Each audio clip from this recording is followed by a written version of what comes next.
Graduands and guests, I now invite you to stand for the arrival of the university procession.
Please be seated.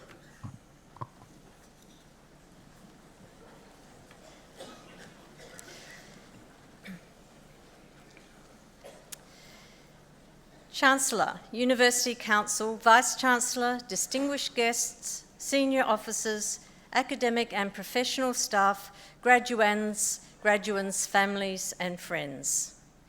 It is with pleasure that I welcome you to Victoria University's graduation ceremony for the College of Health and Biomedicine and the College of Sport and Exercise Science.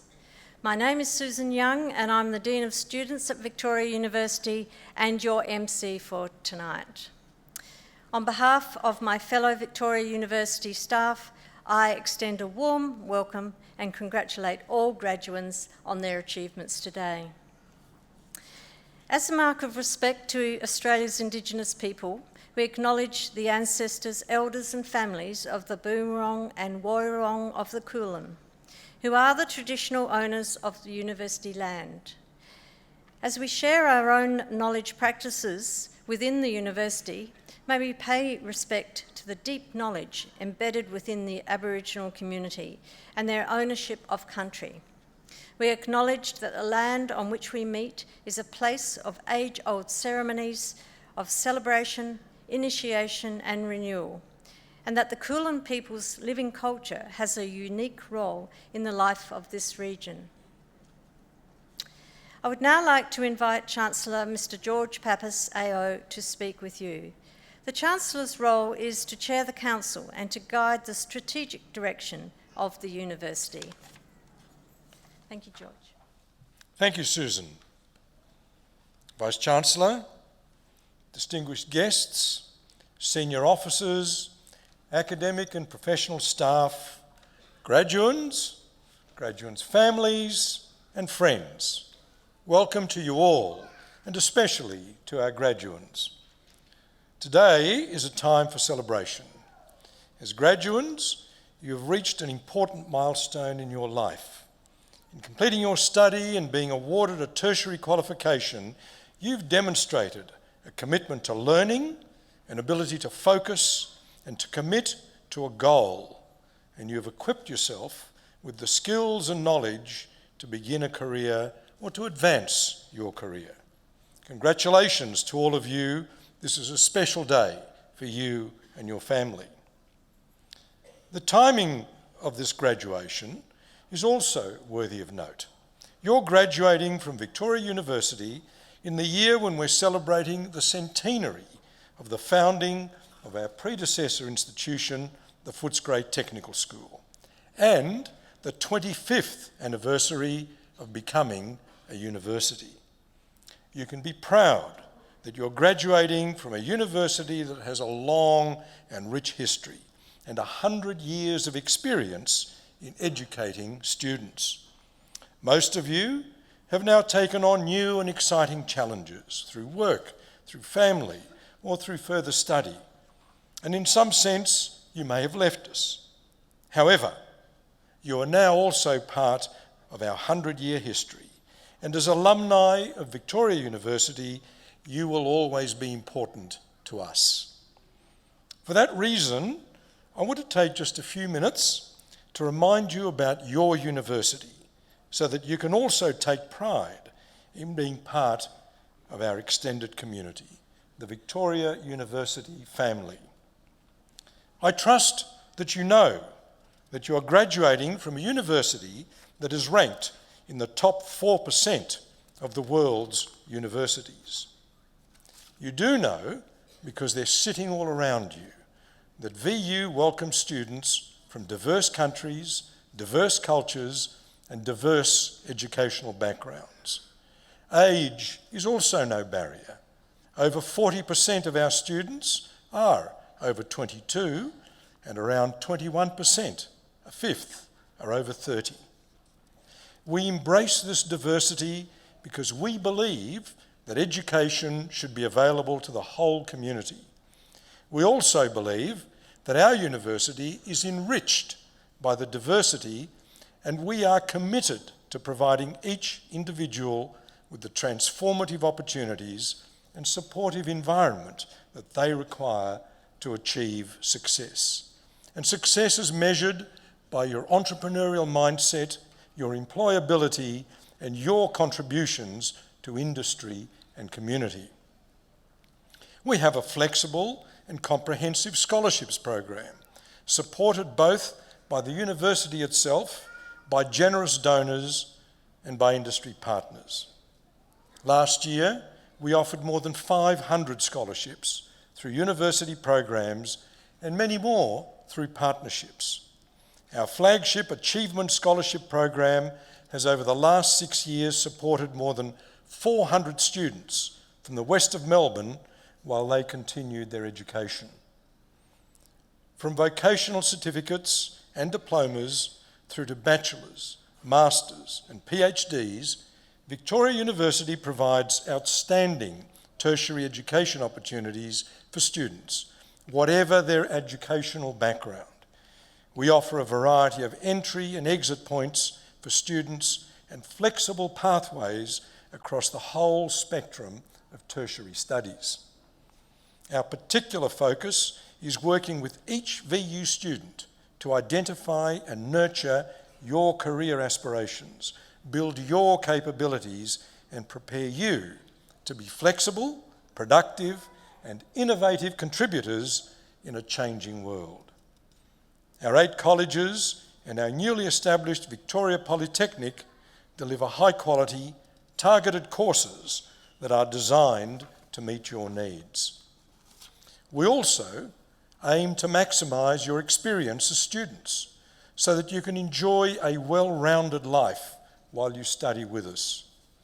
Initiatives such as our Student Leadership Program and the comprehensive range of clubs and societies supported by VU are designed to enhance your experience, as are major projects like Footscray University Town, which seeks to build a rich, dynamic and culturally creative environment for all of our students.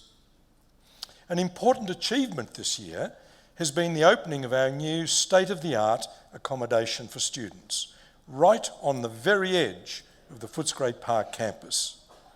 Uni Lodge at VU features stylish apartments, many with unparalleled views of the city skyline. It also offers a variety of student activities, including a residential life program with trips, events, fitness and health activities, career and life skill workshops. Giving you an understanding about the real world is a high priority, and we nurture relationships with industry and community so that we can prepare you better for the world of work through work placements and work-integrated learning. The College of Health and Biomedicine and the College of Sport and Exercise Science are well connected in the community and offer a variety of practical placement opportunities. Clinical learning is an important part of all of our health and biomedicine courses and is compulsory for a large number of courses. Professional learning experiences take place in a broad range of settings, and many of these are undertaken in conjunction with partners such as Western Health, the Mercy Hospital and Ambulance Victoria.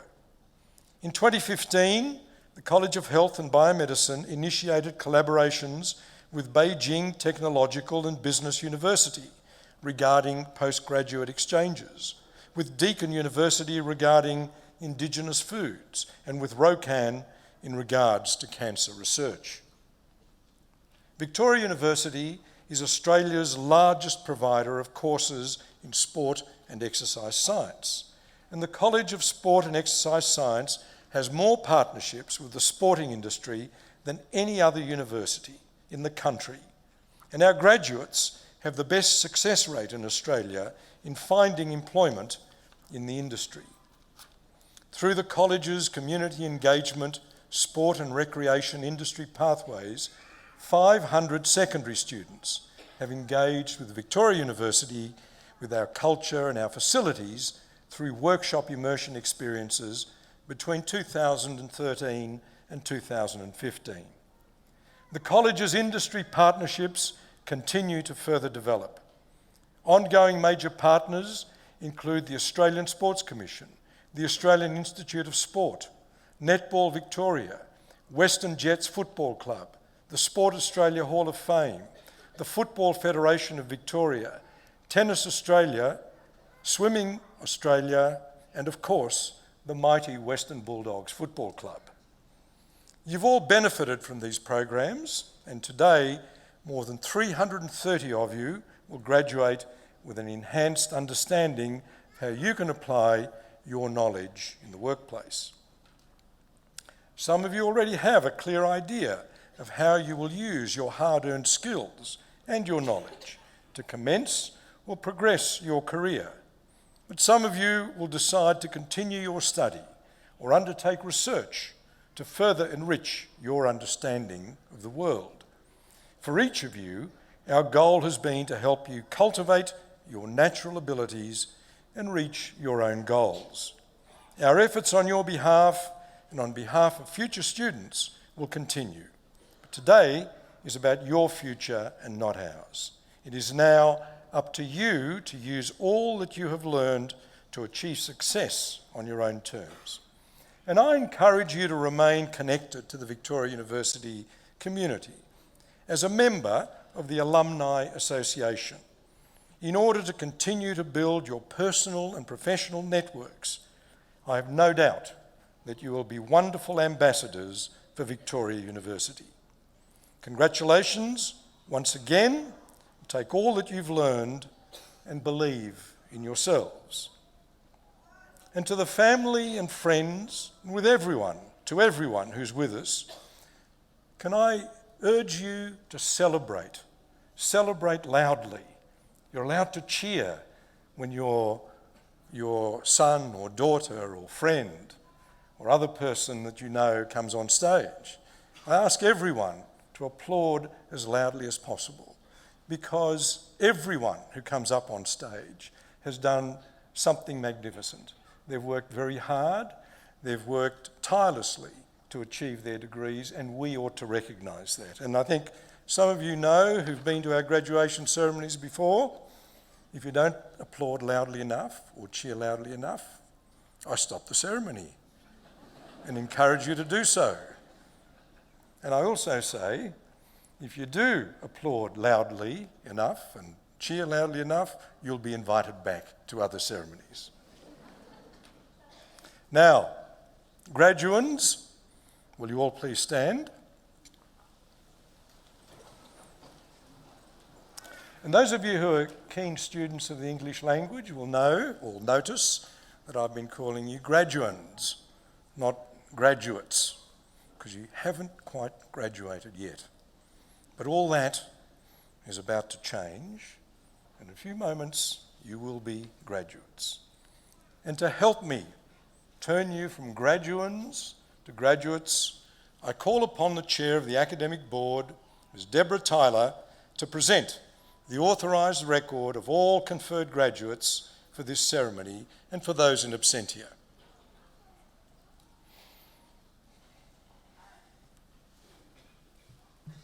Thank you, Deborah.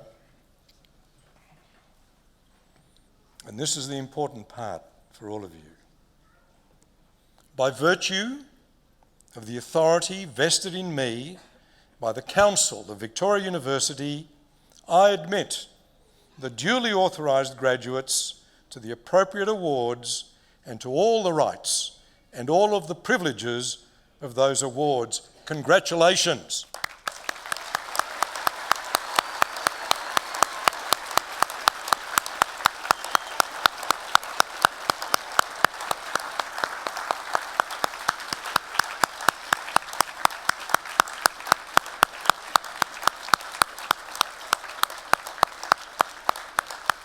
You may resume your seats. Actually, one more thing. Stand up again. You thought this was going to be an easy gig, didn't you? You got another little thing to do. Turn round. Turn round, face all your friends, family. They're there. You may not be able to see them, but they're there. I saw them all coming in before. And now I want you, the graduates, to give all your friends, your family, your supporters, your round of applause to say thank you for all that they have done to help you get here.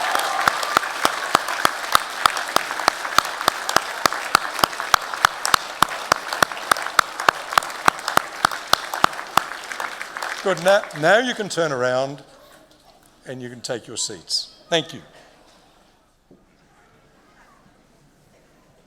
Thank you, Chancellor. I now call upon the Dean of the College of Health and Biomedicine, Professor Gregory Blash.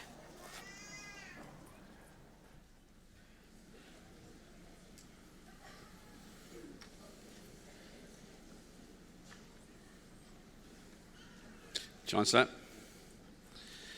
I am honoured to present the graduates from the College of Health and Biomedicine. The following graduates have been awarded the Bachelor of Nursing. Najah Mahad Abdi.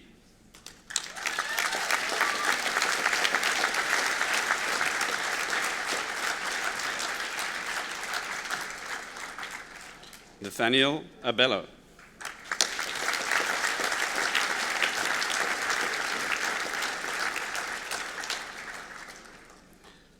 Khadija Abedakaram Ali.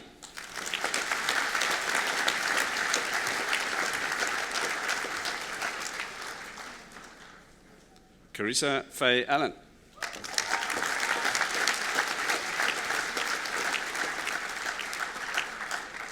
Brooke Elizabeth Anand.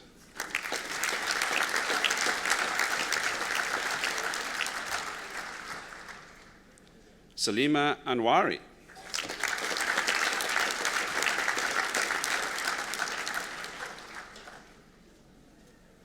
Rochelle Ann Appa.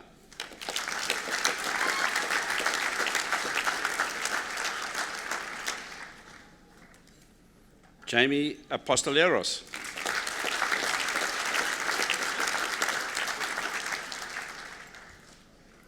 Lima Aslami.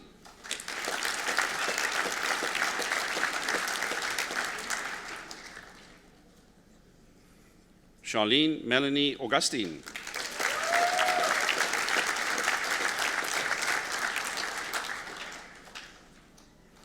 Frances Joanne Azato.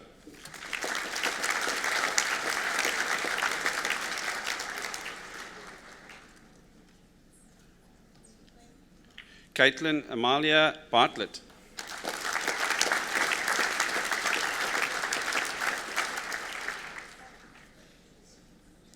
Anna Victoria Bascon.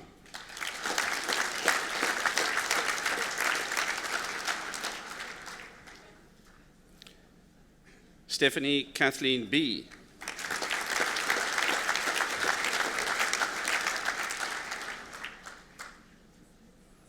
Marika Bengzon.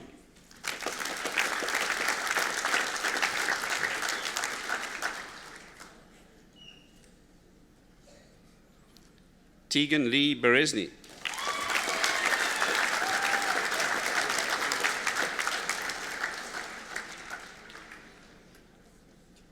Kirsty Marie Borg.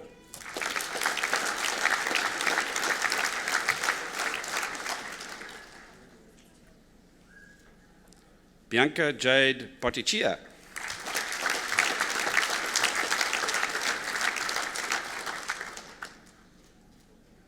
Samara Jane Bowering.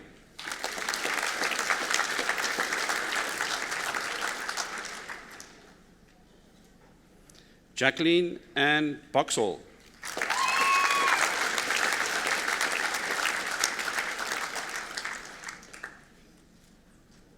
Cassie Michelle Brooks.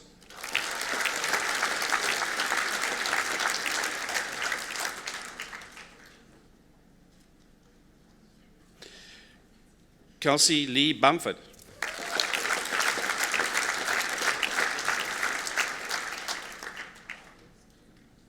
Jasmina Bondaveski.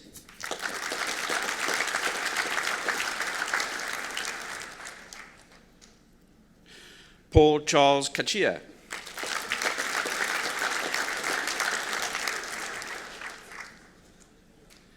Zanyi JV Cadet.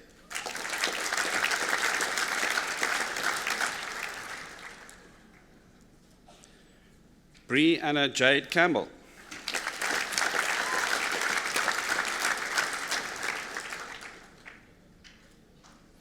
Madeleine Ann Carroll.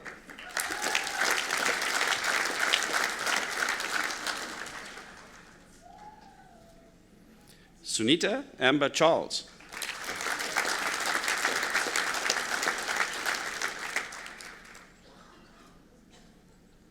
Christine Ciccello.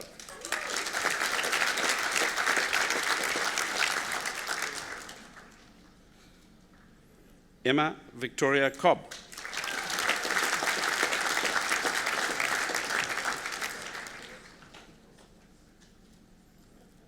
Kevin Collado.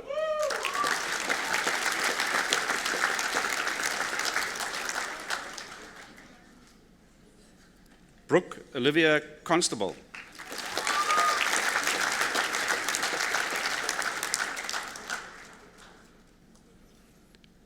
Maya Sarah Corey.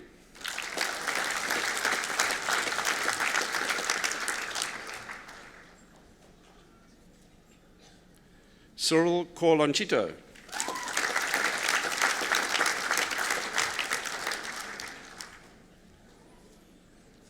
Elodie Victoria Cruz.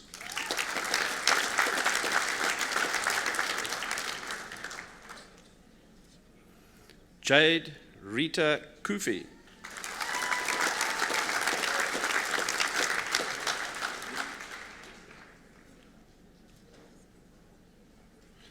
Chanel Jade Delamagas.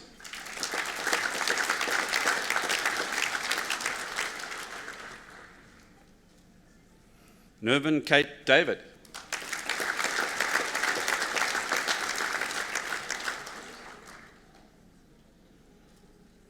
Lauren Ashley Davis.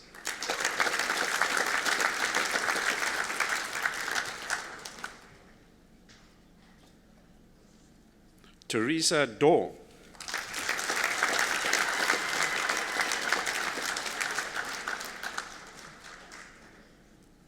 Liani Deason.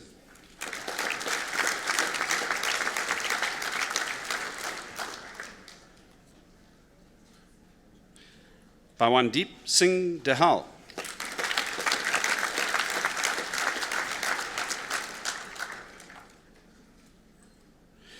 Samantha Dem Yanchuk.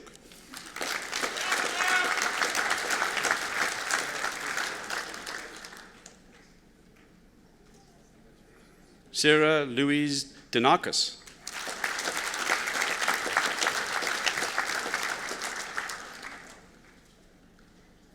Arjeelan Denor.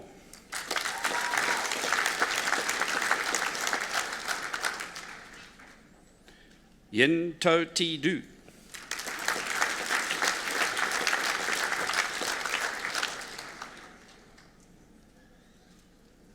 Sarah Edwards.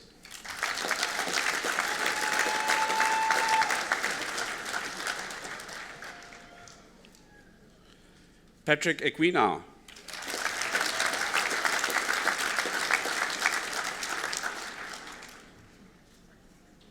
Nathan Charles Forsyth.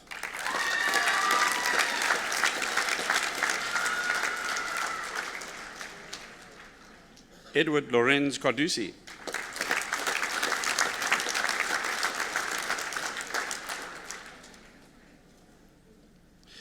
Dipaksin Gohil.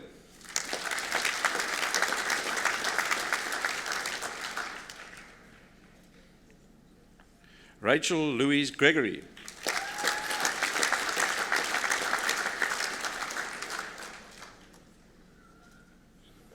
Indra Devi Gurung.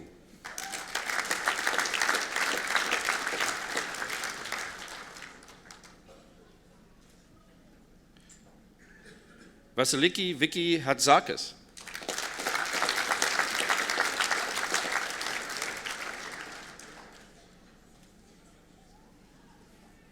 Hua Inatha Puliga Madhu Samantha.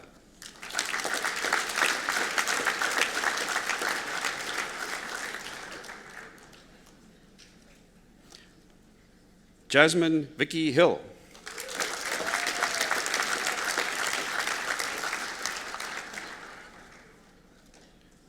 Cassandra Constance Ison.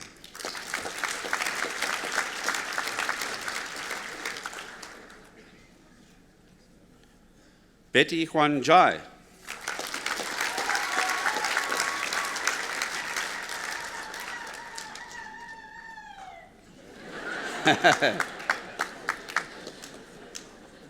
Parumanju Jaraithri Jayawikarama Kalulotota.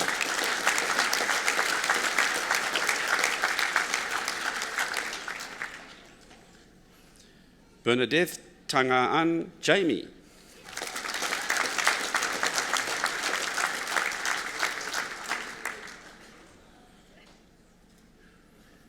Chioneso Jonasi.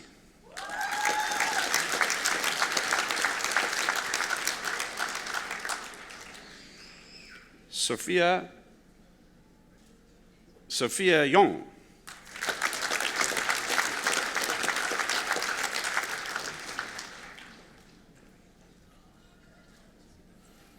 Misho Agostino Careja.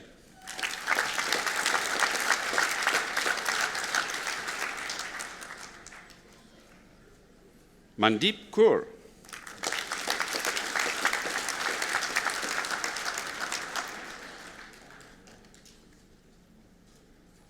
Rashima Casey.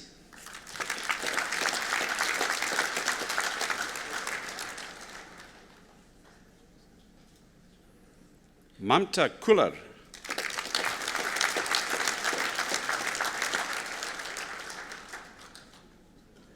Shailene Carey Lisa King.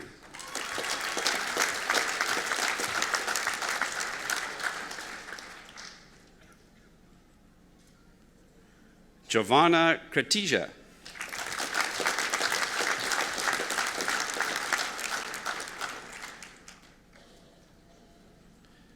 Fardoza Abdirahman Kulmiya.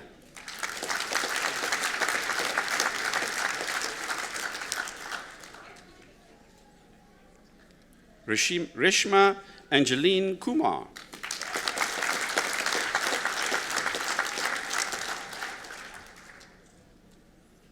Vanessa Charlene Lawrence.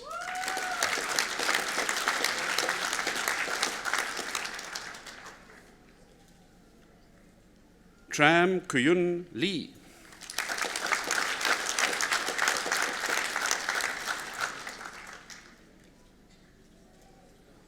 Samantha Louise Ledwich.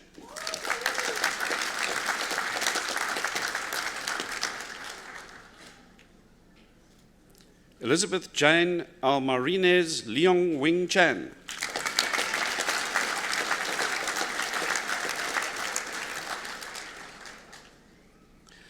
Radhika S. Limbu.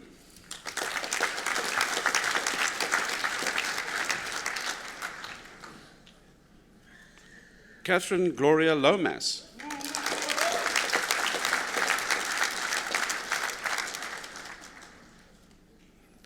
Rosalind Loveday.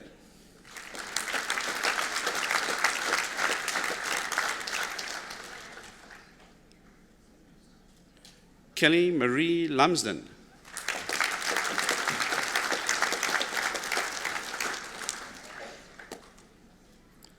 Fatima Claire Manahan.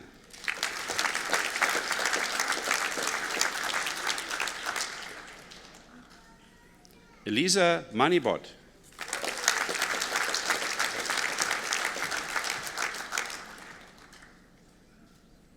Zainab Mazri.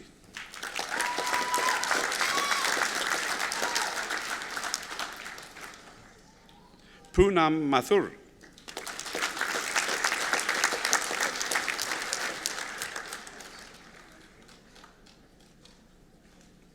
Claire Emma McBean.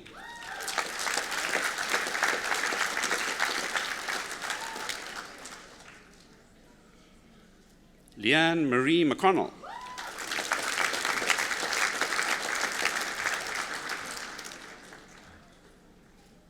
Kirsty Ann McKinnon.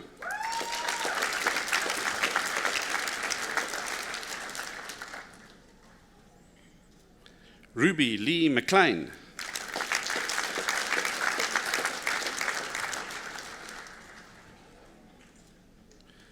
Marianne Mendigoran.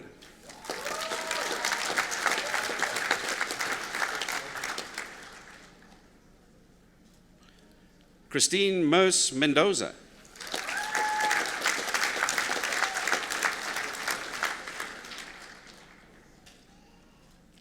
Belinda Kathleen Mifsud.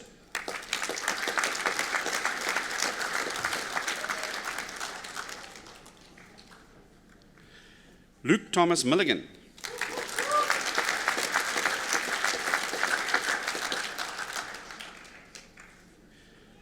Bethlehem Beline Mendai.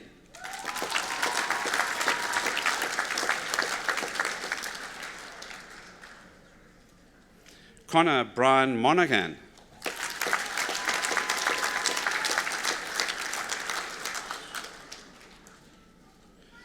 Elizabeth Imtum Zwenmana.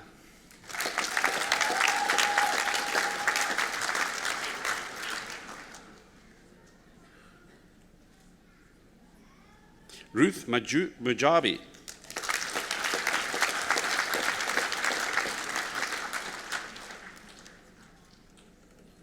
Cherie Diane Murray.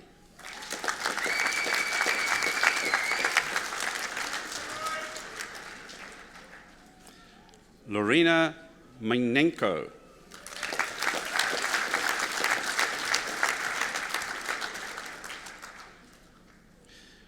Rajani Nguliswaran.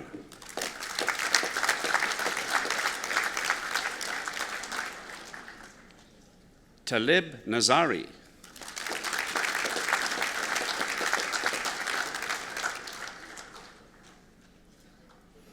Josina Lola Nemet.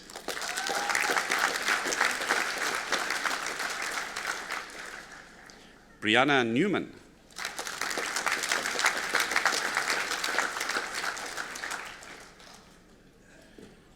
T. Tuyet Nga Nguyen.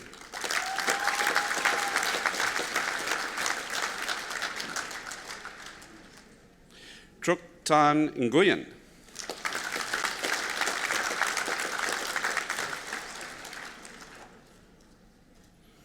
Jennifer Nguyen.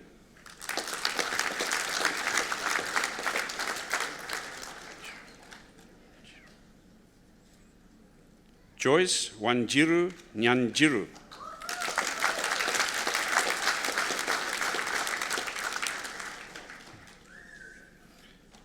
Abosede Ojo.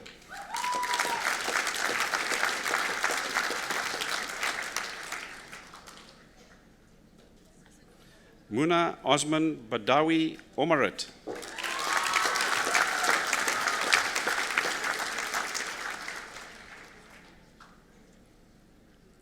Natalia Ines Ortiz Acevedo.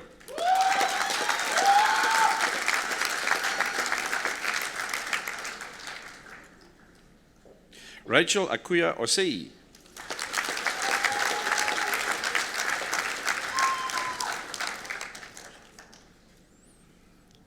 Evgenia Papageorgiou.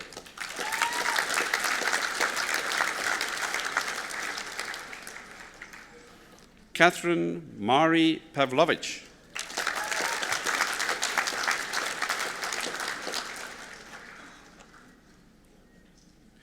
Delini Sansanka Perumpuli Kodithawukau.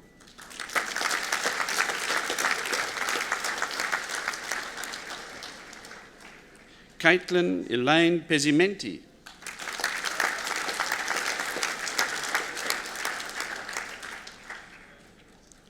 Pam Tai Hai Kwa.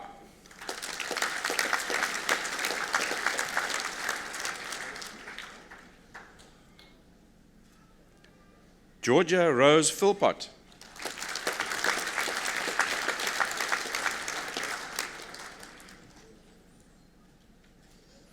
Emily Rose Pollard.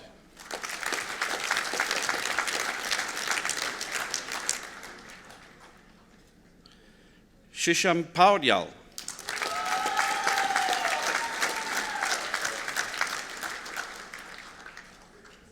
Frida Nyayameka Pra.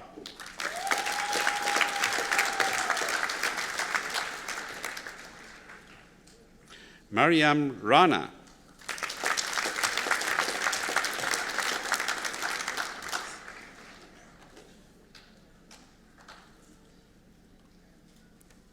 Thomas James Ratcliffe.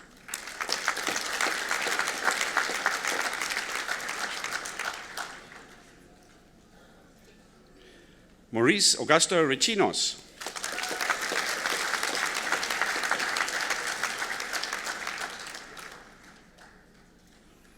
Leanne Michelle Reddick.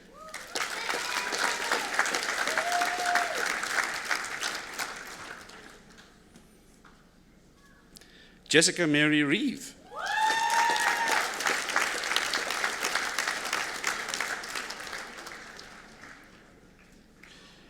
Guyon Carlo Reyes.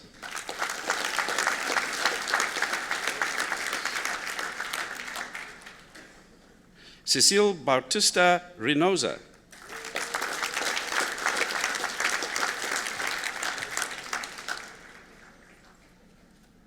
Jessica Lee Robertson.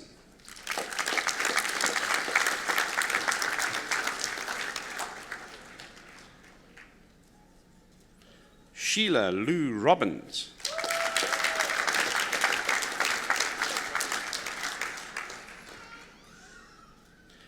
Marielle Ann Runes.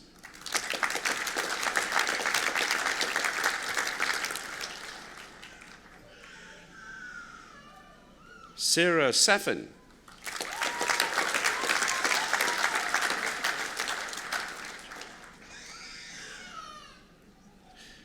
Suthyajith Jamana Arachichiga Sunith.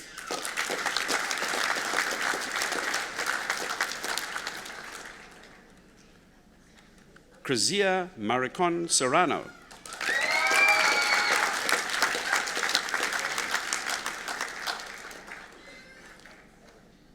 Akshika Sharma.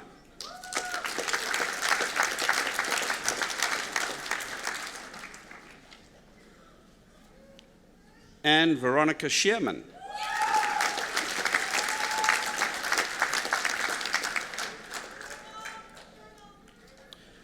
Christabel Sinemai.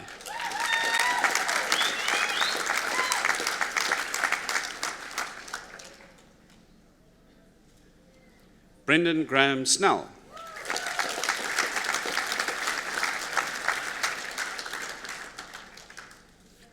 Adia Sondi.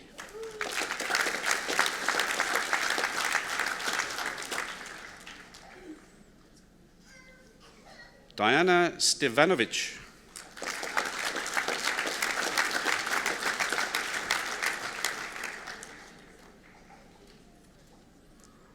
Pearl Estelle Strover.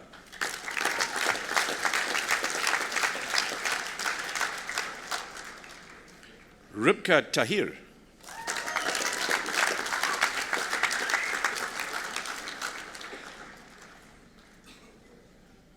Natalie Terrasio.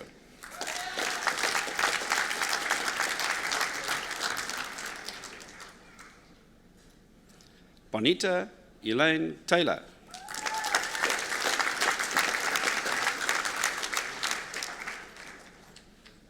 Andrew Viterbo Tessaluna.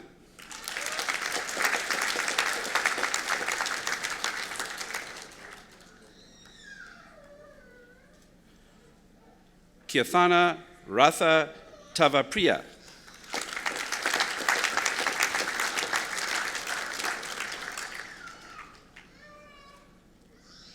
Elenita Thomas.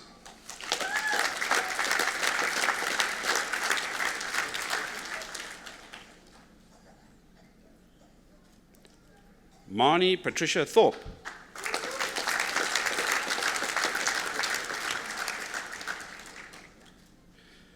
T. Tan Shan Tran.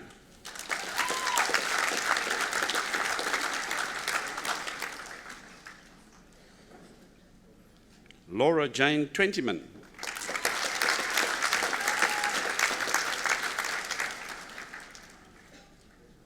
Sephora Vancia.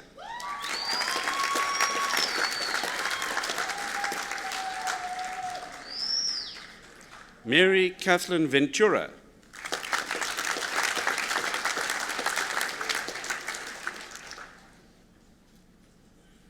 Maria Concepcion Vergara.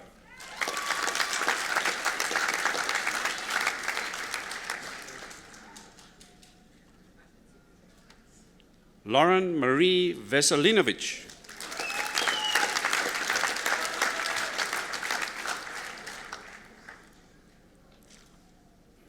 Julie Venanovsky.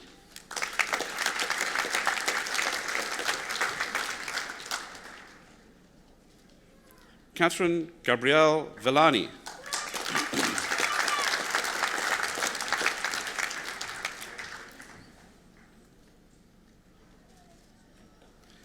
Naomi Joanne Wayne.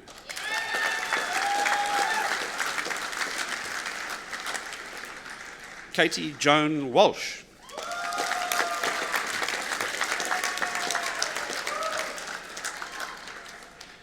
Grace Toriro Warure.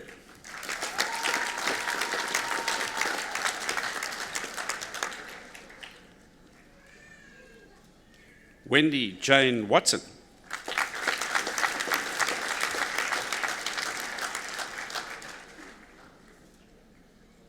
Solomon Tegegen Weldimlak.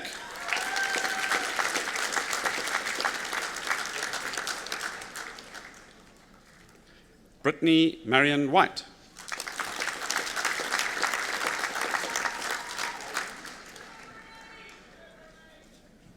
Raylee Lorraine Wilkinson.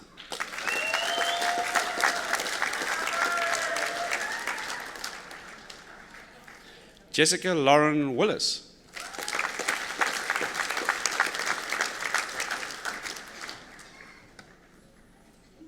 Samantha Marie Wood.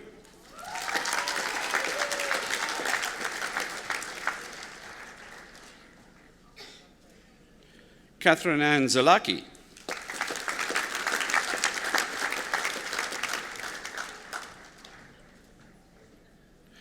Roseza Mia Weingarten.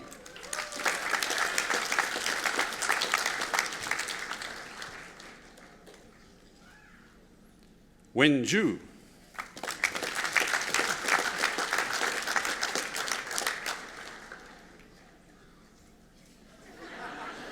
Shan Zhu.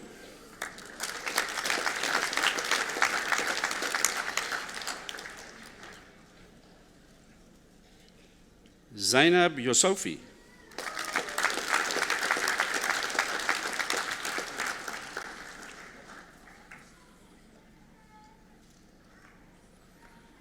Chancellor, that concludes the presentation of the graduates from the College of Health and Biomedicine.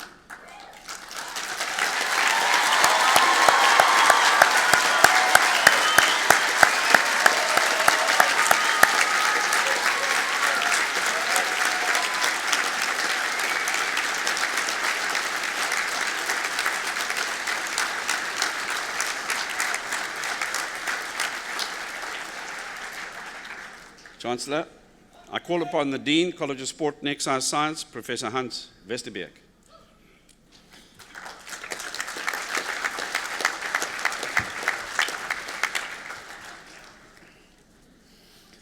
Chancellor, I'm honored to present the graduates from the College of Sport and Exercise Science. The following graduates have been awarded the Bachelor of Exercise Science after undertaking the course in clinical practice. Andy Cheng.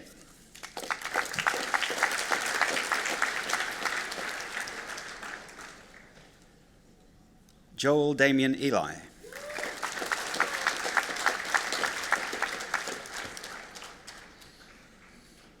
Jessica Florence Ellis.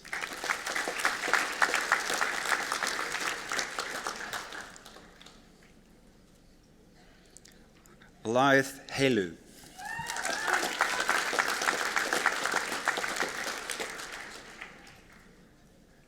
Anita Komijat.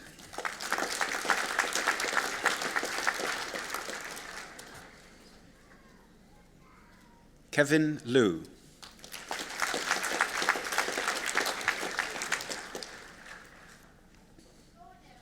Christy Rose Mellerick.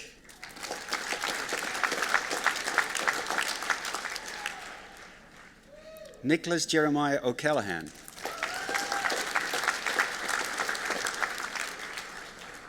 Mark Walters.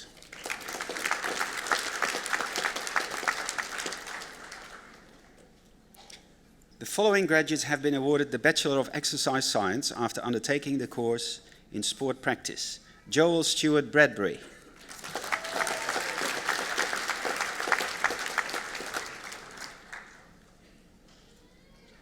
Jacob George Kalia.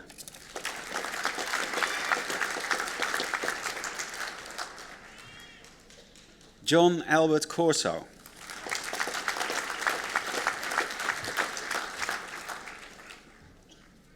Jeremy John Dooley.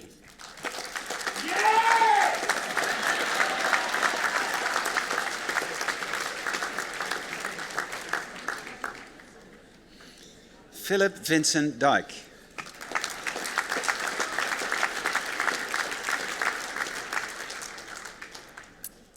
Sarah Louise Furian.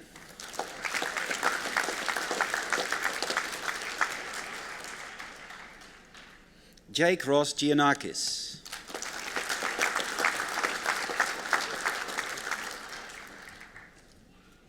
Taylor Lee Holmes.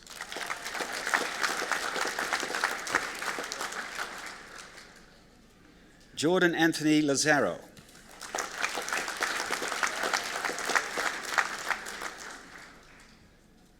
Kristen John Miles.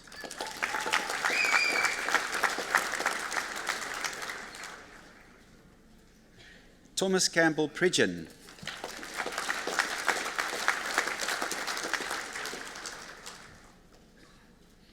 Christian Alexander Reinhardt.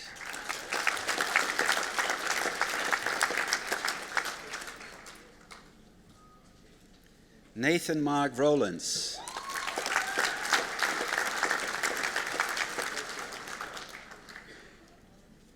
Matthew Edward Darcy Taylor.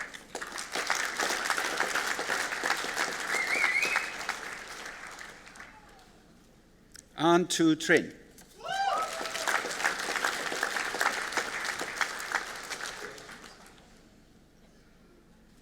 Matthew Stephen Wolson.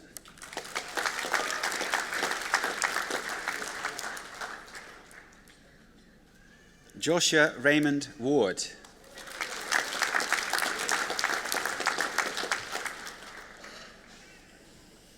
The following graduates have been awarded the Bachelor of Exercise Science and Human Movement. Dylan Jared Langs.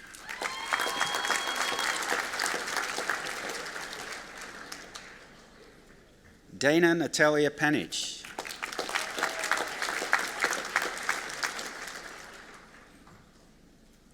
James Zumich.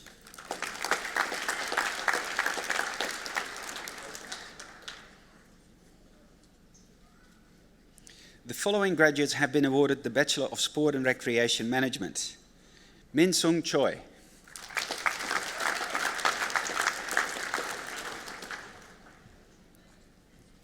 Amelia Mary Everson.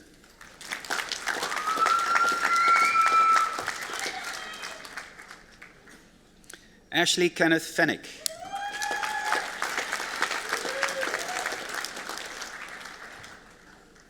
Jenna Marie Harris.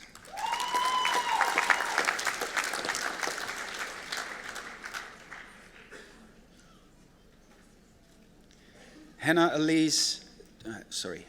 Alice Jacobs.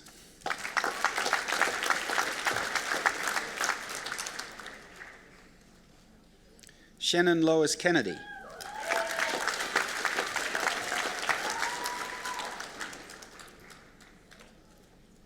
Christopher Gordon Little.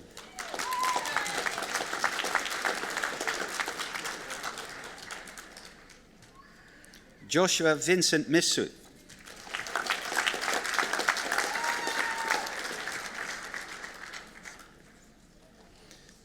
Silamawit Waldes Sadik.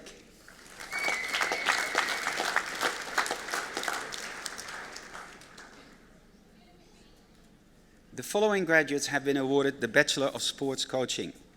John Joseph Beasley.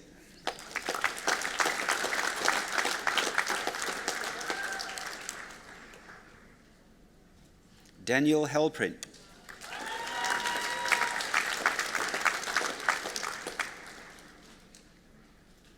Penny Sue Harrison.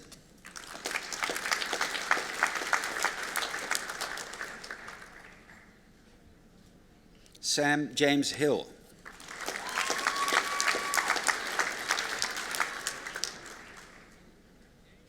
Matthew Monty.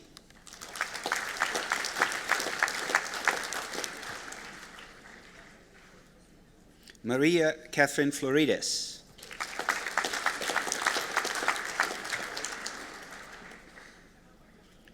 The following graduates have been awarded the Bachelor of Sports Science after undertaking the course in Exercise Science. Grace Victoria Adams.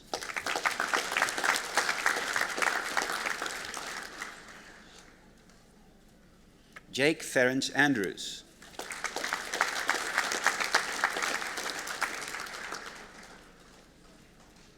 Salim Bahamdoun.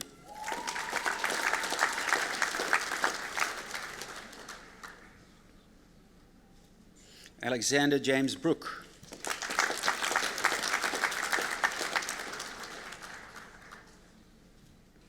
Darcy James Dryden.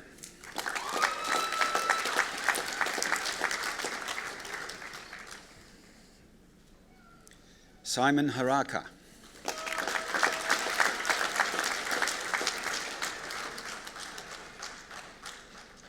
Mohammed Farhan Juhari.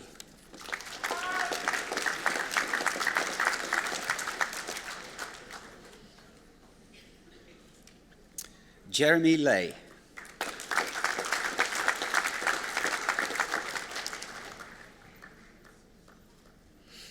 Alicia Kate Marco Rawlings.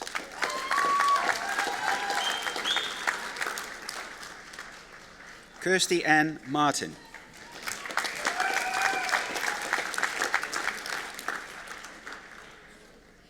Dean Kevin McCluskey.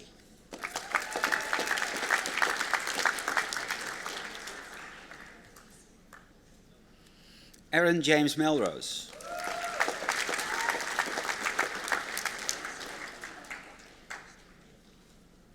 Amsalu Mengistu.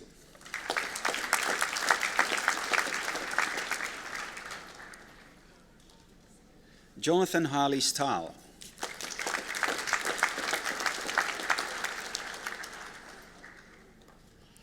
The following graduates have been awarded the Bachelor of Sports Science after undertaking the course in Human Movement.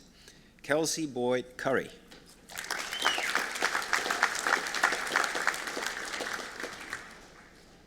Darko Dukic.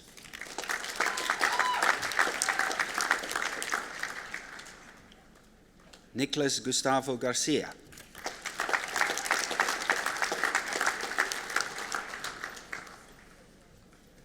Dean William Roger.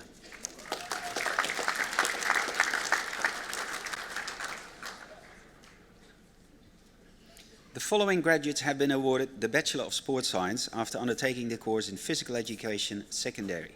Jake Barnett.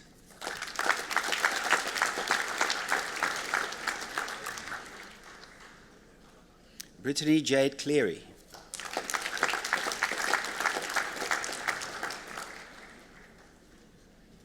Elena Catherine Besleys.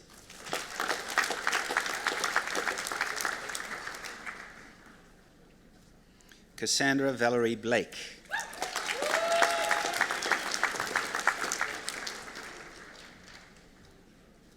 Jack Brooke.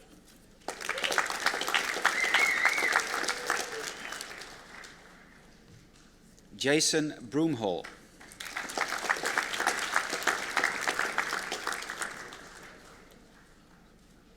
David Warren Collins.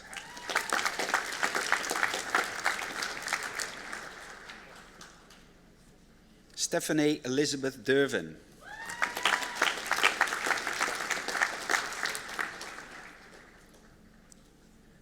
Alana Elizabeth Doherty.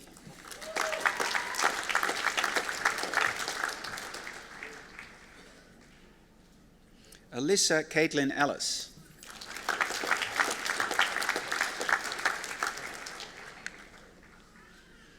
David Ian Forkus.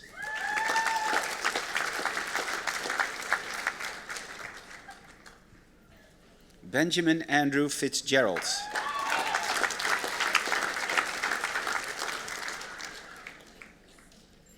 Emily Elise Forty.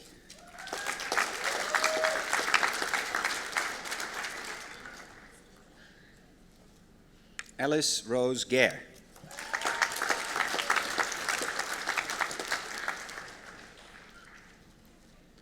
Tori Gujani.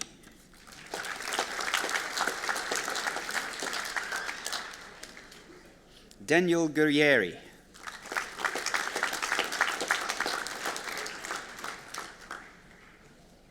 Blake Francis Hadlow.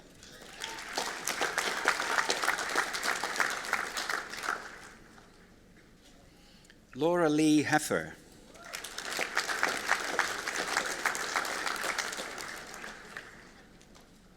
Daniel Leroy Henderson.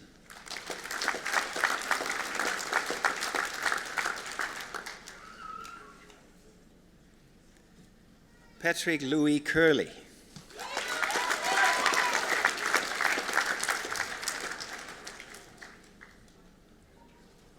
Olivia Louise Kosorog.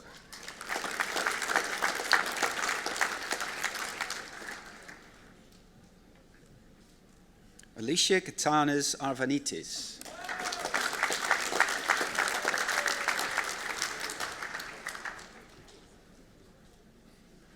Troy Peter Letman.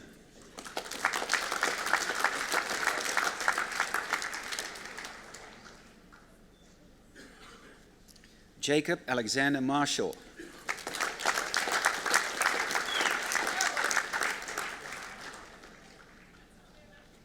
Cameron Terence Masters.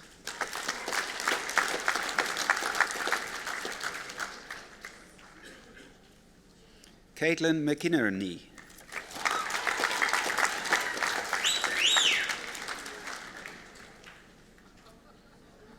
Taylor Joy McLean.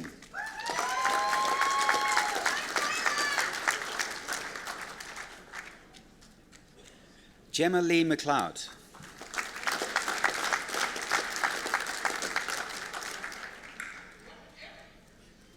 Shannon James McVeigh.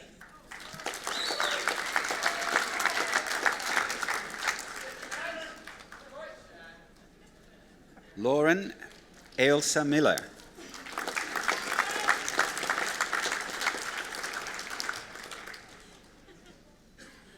Stephanie Rose Mobilio.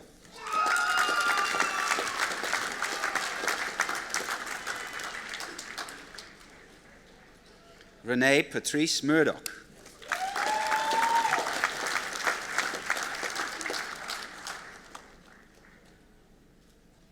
Catherine Jean Newman.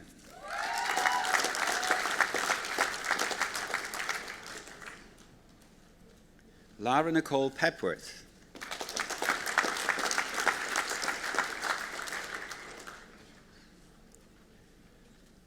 Azil Mohammed Salim.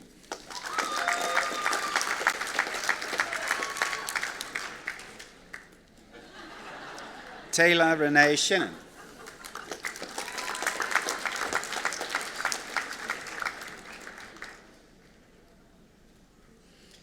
Kirsten Ariel Spiteri.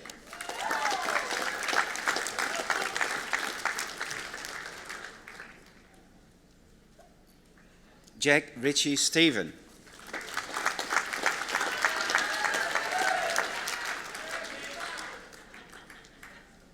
William Thomas Sullivan.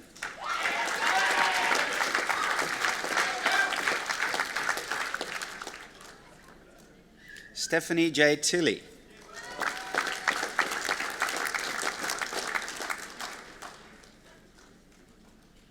Luby Tedeschi.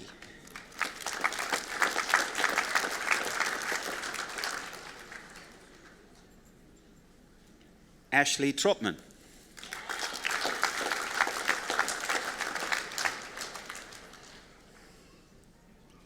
Madison Rose Turnbull.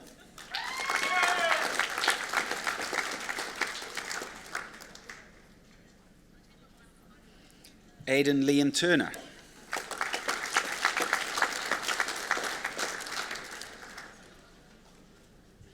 Kevin Andrew Twice.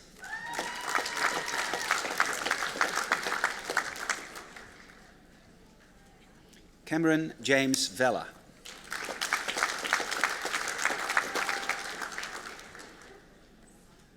Christopher James Vella Van Kessel.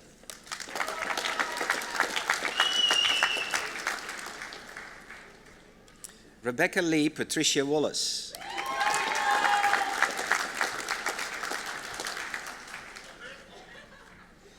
Bradley James Williams.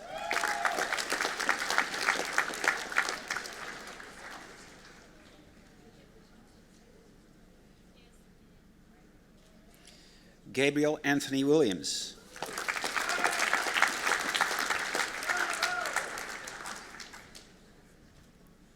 Matthew Bryson Willoughby.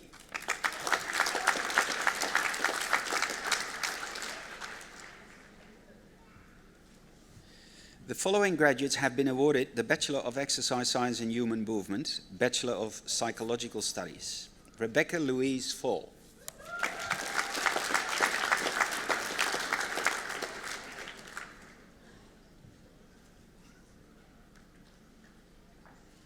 Owen Jareth McVeigh.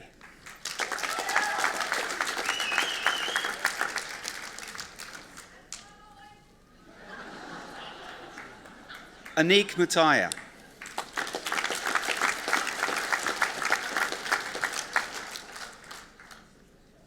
Laura Louise O'Meara.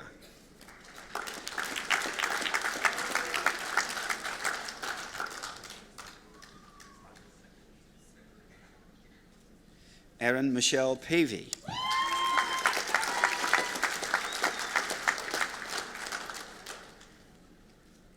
Christopher Calvin Shields.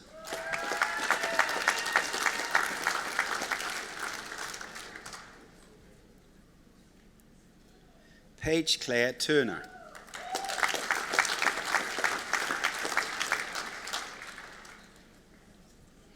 Michael James Villianis.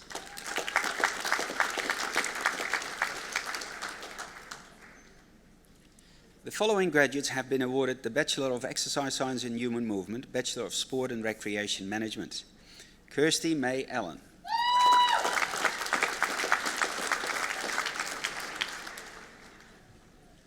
Jonathan Barrientos.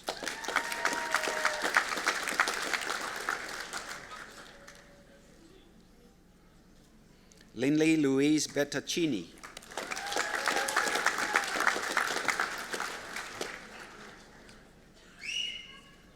Dean Thomas Chatband.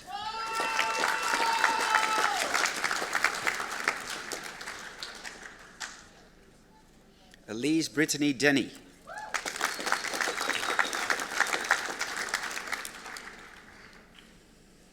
Matthew Ryan Fitzpatrick.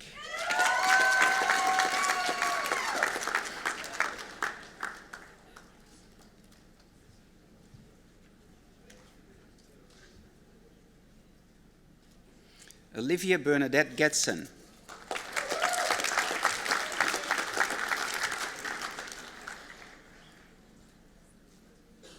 Say Gray.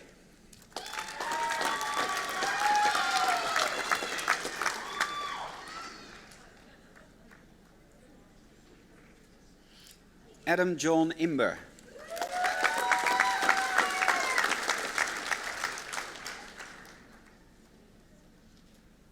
Golkan Kocha.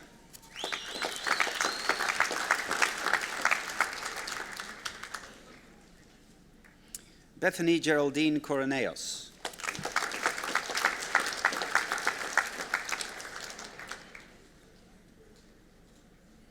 Andrew Michael Cipriano.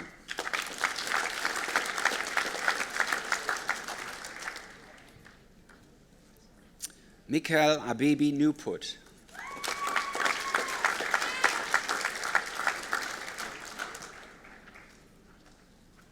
Stephanie Kate Roffey.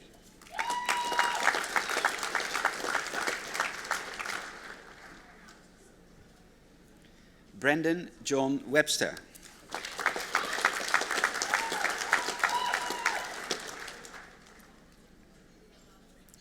The following graduates have been awarded the Bachelor of Sport and Recreation Management, Bachelor of Business, after undertaking the course in Event Management.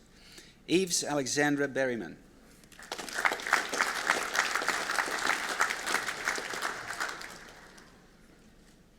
Adrian Ross Dixon.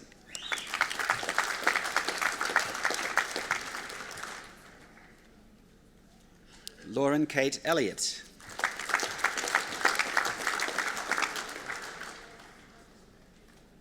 Edward Galen Hawke.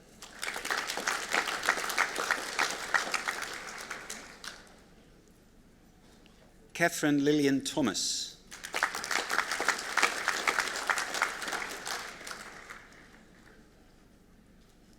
The following graduates have been awarded the Bachelor of Sport and Recreation Management, Bachelor of Business, after undertaking the course in Management. Shane Peter Abdillah.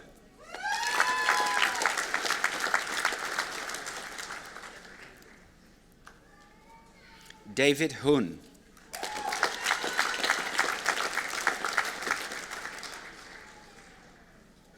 Damien Francis Sordi.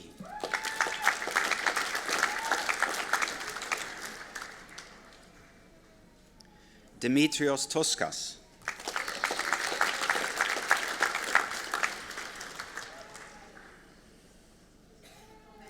The following graduates have been awarded the Bachelor of Sport and Recreation Management, Bachelor of Business, after undertaking the course in Marketing.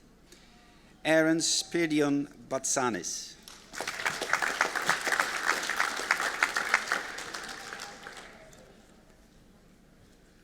Mason Patrick Crozier.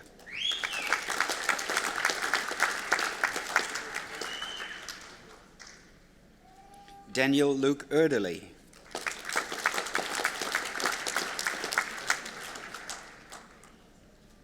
Brock Alexander Fordham.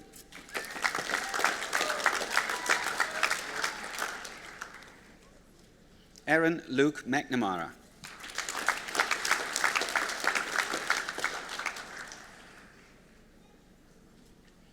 Thomas Eric Winter.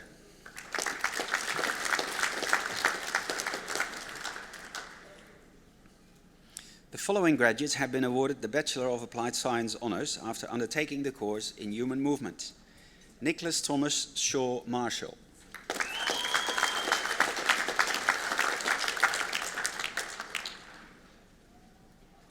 James Thomas McMahon.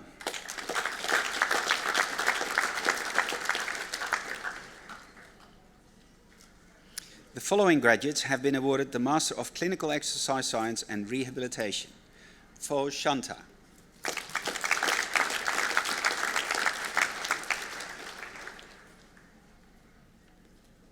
Brittany Jade Cogger.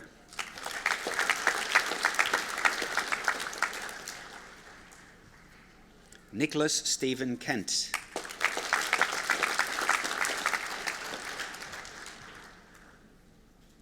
Brianna McGrath.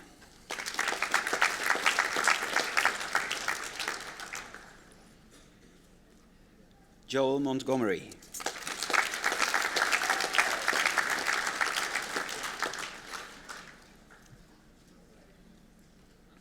Chancellor, that concludes the presentation of graduates from the College of Sport and Exercise Science.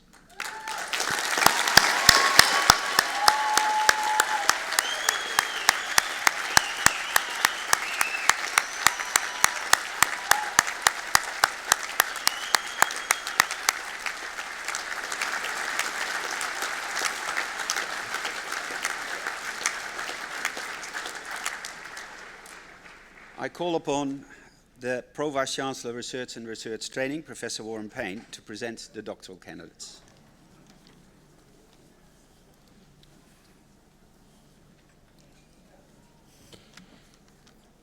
Chancellor, Doctor of Philosophy degrees are conferred upon those who have completed a major program of original research, resulting in a significant new contribution to knowledge in the relevant field. The work generally includes a critical review of the literature, a systematic form of inquiry, and the preparation of a substantial thesis reporting the outcomes of the research. Chancellor, I present to you Majed Essa Alamad, who by reason of a thesis entitled Constraints and Motivations on the Participation of Saudi Arabian High School Students in Physical Activity and Sport, has satisfied the requirements for admission to the degree of Doctor of Philosophy. This thesis explored the constraints and motivation for physical activity and sport participation of high school students in Riyadh, Saudi Arabia.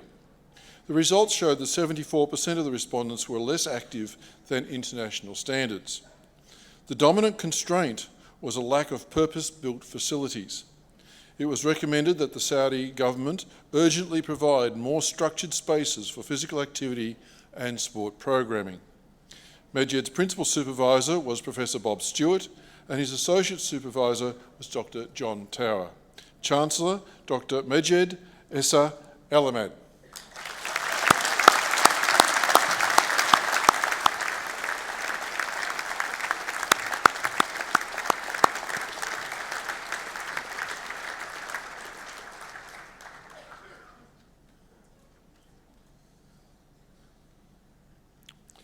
Chancellor, I present to you Tanya Artanowska, who by reason of a thesis entitled Acute Salbutamol and Digoxin Effects on Potassium Regulation During and After Exercise and on Skeletal Muscle Sodium-Potassium Exercise Performance and Electrocardiogram Changes, has satisfied the requirements for admission to the degree of Doctor of Philosophy.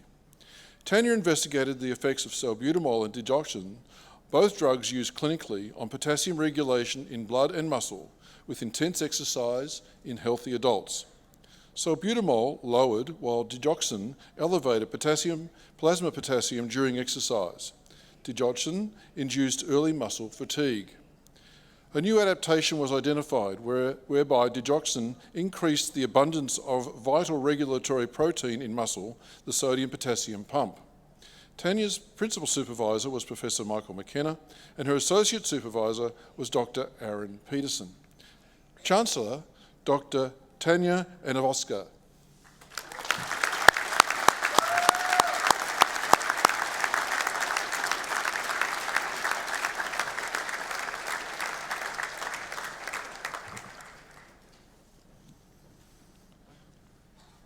Chancellor, I present to you Evan Coventry, who by reason of a thesis entitled The Biomechanical Considerations of the Effect of Fatigue on Kicking in Australian Rules Football, has satisfied the requirements for admission to the degree of Doctor of Philosophy.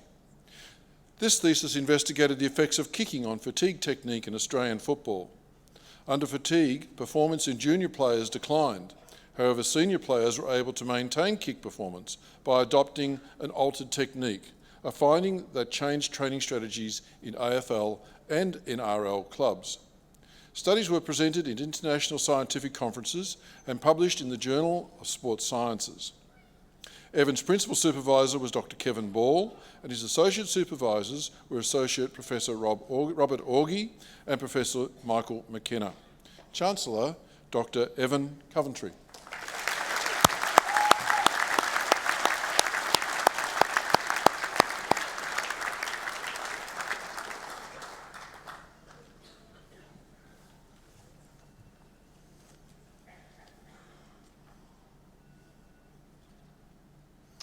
Chancellor, I present to you Fatima Fazel, who by reason of a thesis entitled The Effects of Different Types of Imagery Delivery on Performance and Self-Efficacy, has satisfied the requirements for admission to the degree of Doctor of Philosophy.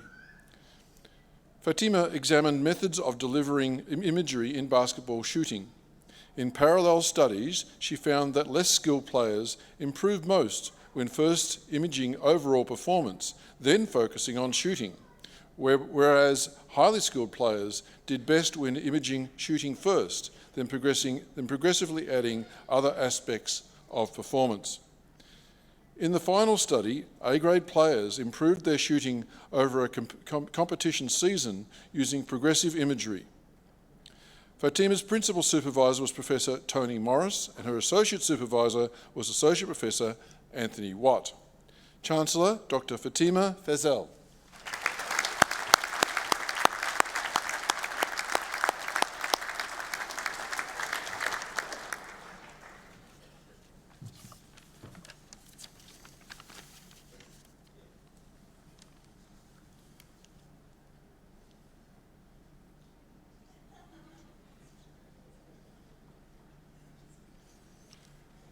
Chancellor, I present to you Guy Little, who by reason of a thesis entitled Client-Practitioner Relationships in Sport Injury Rehabilitation has satisfied the requirements for admission to the degree of Doctor of Philosophy.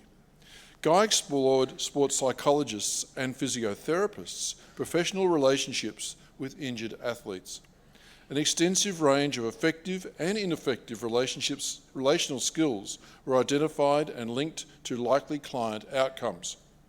Guy also provided recommendations on how governing bodies could better educate health professionals to improve interpersonal relationships and collaboration within treatments for optimal physical and psychological outcomes. Guy's principal supervisor was Associate Professor Darryl Marchant, and his associate supervisor was Dr. Harriet Speed. Chancellor, Dr. Guy Little.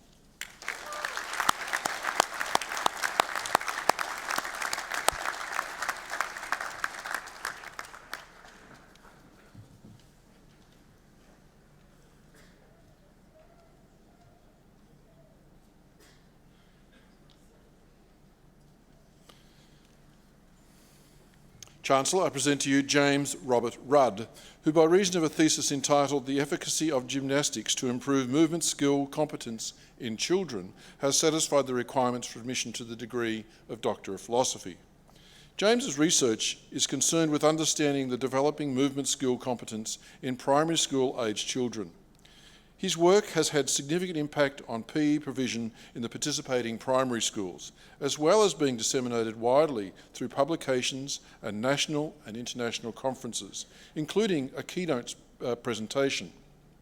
James's principal supervisor was Professor Remco Polman, and his associate supervisors were Professor Damien Farrow, Dr. Jason Berry, and Dr. Lisa Barnett. Chancellor, Dr. James Robert Rudd.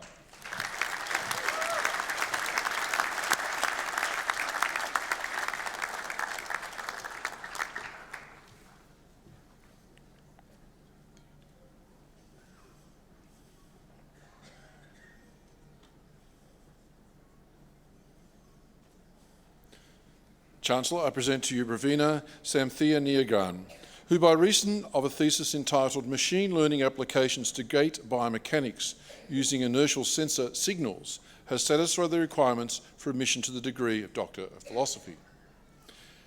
Bravina examined how machine learning techniques are applicable in estimating lower limb kinematics using accelerometer and gyroscope data captured from foot-mounted sensors. This thesis has made a significant contribution to wearable sensor technology for activity monitoring in older adults. Bravina's work has been published in the Journal of Biomechanics and the Journal of Neuroengineering and Rehabilitation. Bravina's principal supervisor was Professor Razul Beg, and her associate supervisor was Dr. Daniel Lay. Chancellor, Dr. Bravina Samthia-Niagan.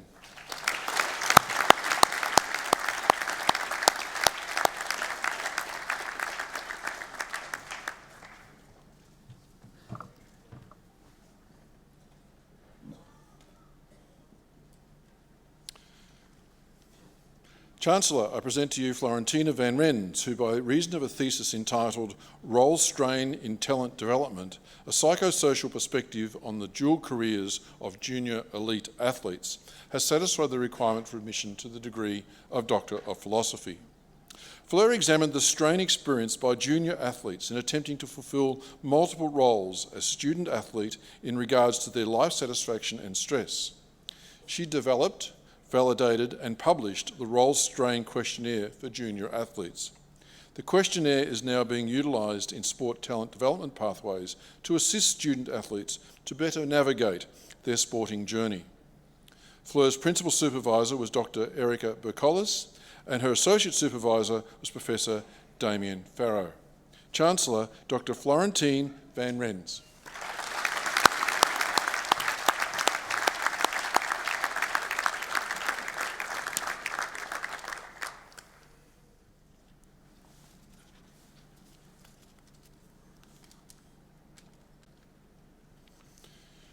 Chancellor, that concludes the presentation of doctoral candidates. I now invite the Vice-Chancellor, Professor Peter Dawkins, to present the University Medallist.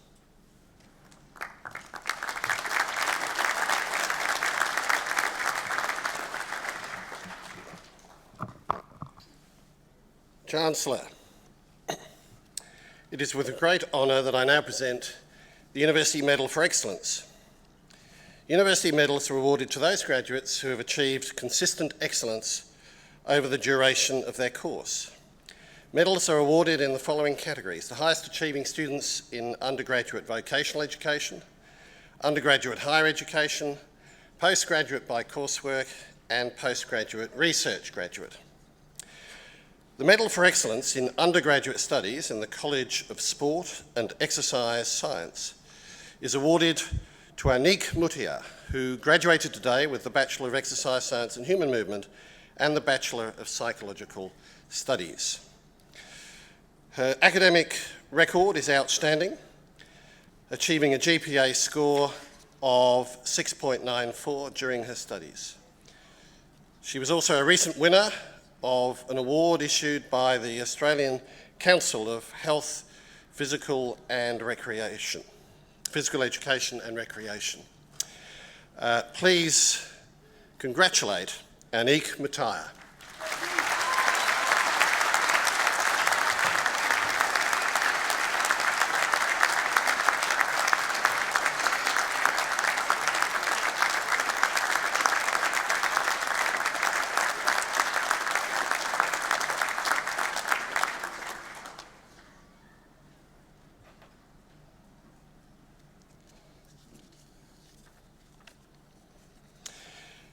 Chancellor, I am now honoured to present the degree of Doctor of the University honoris causa. Victoria University is proud to honour Susan Alberti AC. Susan would like to stand.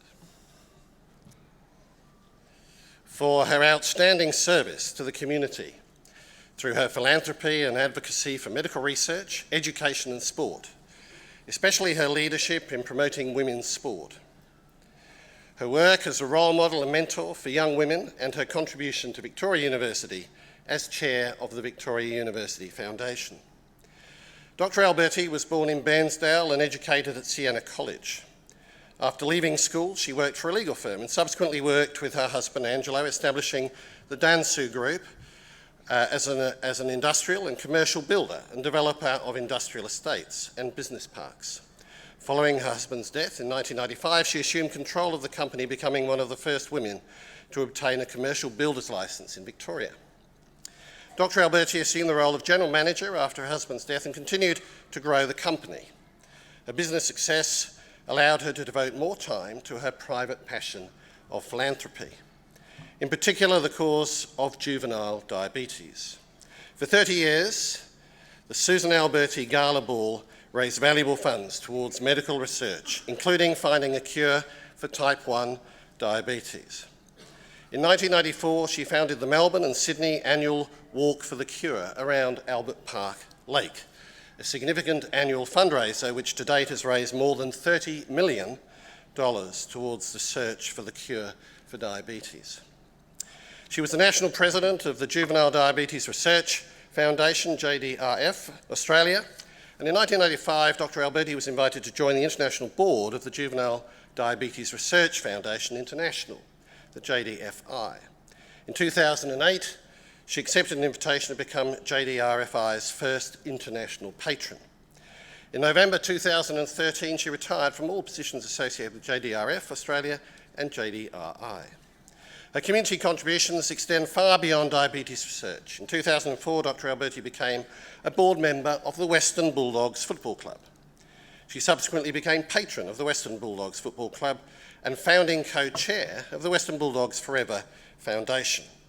In 2012, she became the vice president of the club. She's been an outspoken advocate for the role of women in sport and has championed women's football, having played as a young woman.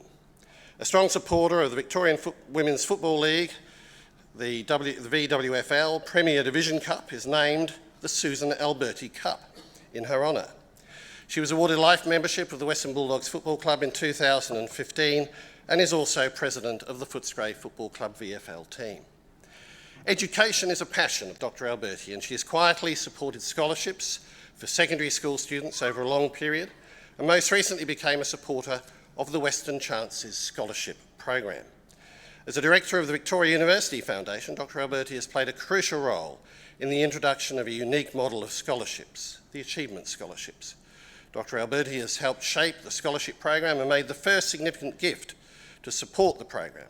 She has continued to support the program every year since their inception. In February 2014, Dr. Alberti was elected chair of the Victoria University Foundation, having first joined as a director in 2009. Not only has she provided outstanding leadership to the foundation over that time, she has subsequently agreed to chair our centenary campaign. Dr. Alberti has been a finalist in the Australian of the Year award on 2 occasions. In 1997, she received an AM, and in 2007, she was awarded her AO. She was appointed a Companion of the Order of Australia in January 2016. In 2012, Dr. Alberti won the Humanitarian Award at the 5th Annual Gold Herald Awards, which honour achievements made by leading Australian individuals and organisations that have contributed to the health and well-being of Australia's children and young people. In 2013, she was a recipient of the Research Australia's Great Australian Philanthropy Award. She was inducted into the Victorian Honour Roll of Women, and in August 2015, Dr. Alberti was appointed a director of the Australia Day Council by the Prime Minister, Tony Abbott.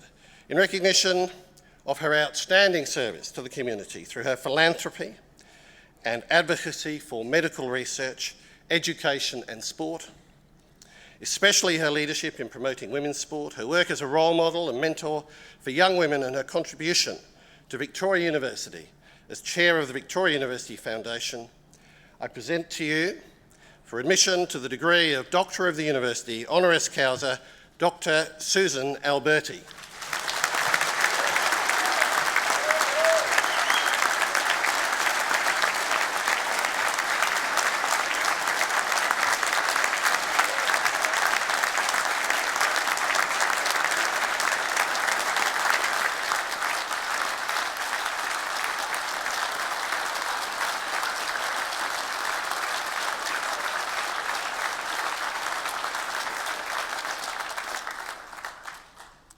By virtue of the authority vested in me by the Council of Victoria University, I admit you to the degree of Doctor of the University, honoris causa. Congratulations. Congratulations. Thank you.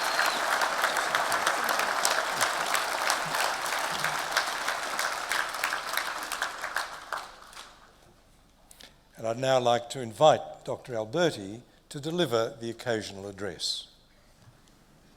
Vice-Chancellor, Chancellor, ladies and gentlemen, graduates, special guests, my family, my very special friends who are here tonight to join me.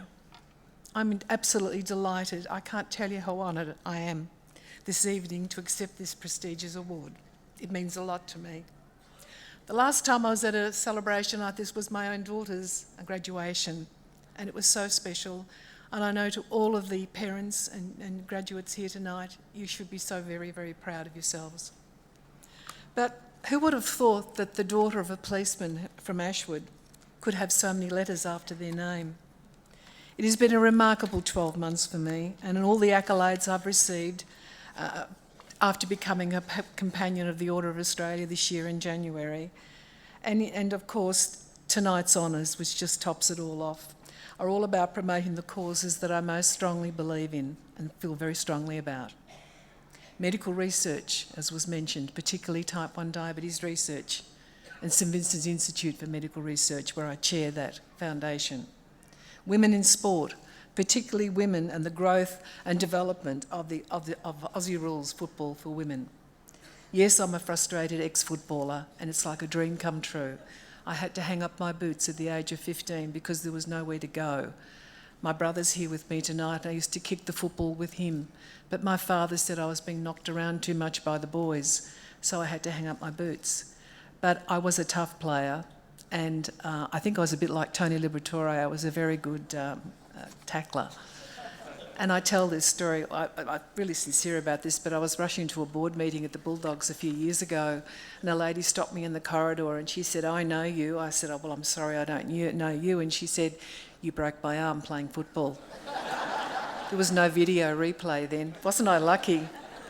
So also, the mighty Western Bulldogs. I'm so proud to be associated, and lovely to have the CEO from the Western Bulldogs, Dave Stevenson, here tonight. Dave, thank you so much for being here. I know you've got a very busy schedule, lots of things happening at the club. Of course, Victoria University, I'm absolutely passionate about. And of course, the Western Hospital, where I sit on the board, Western Health, and Western Chances, yes, I support them as well.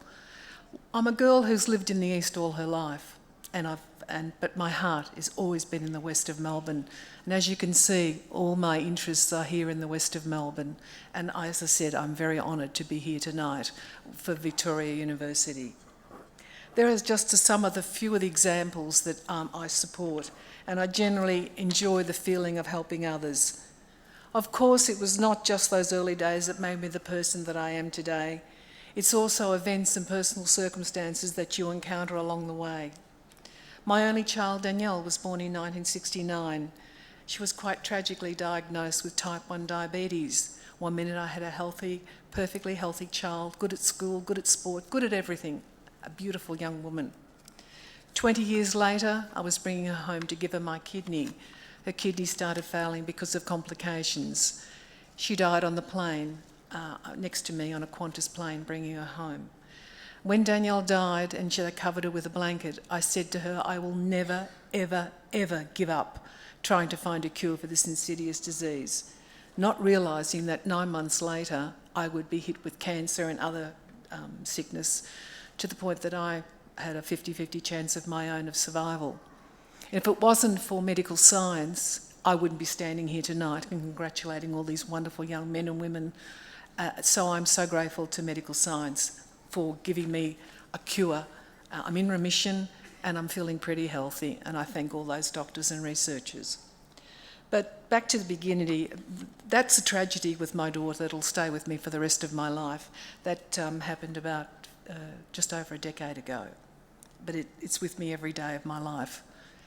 Faced with the unknown, when I was first told that Danielle was diagnosed with type 1, my immediate parental reaction was to seek advice and assistance, with the natural expectation that there would be quite simple and readily accessible solution available to me. I was quite surprised and ill-prepared to discover that juvenile onset diabetes, now known as type 1, then represented one of the many unknowns of medical science, as to a great extent it still does today. Do not get confused with type 1 and type 2. Type 2 can be managed with exercise and diet. We have an epidemic in this country of type 2 diabetes.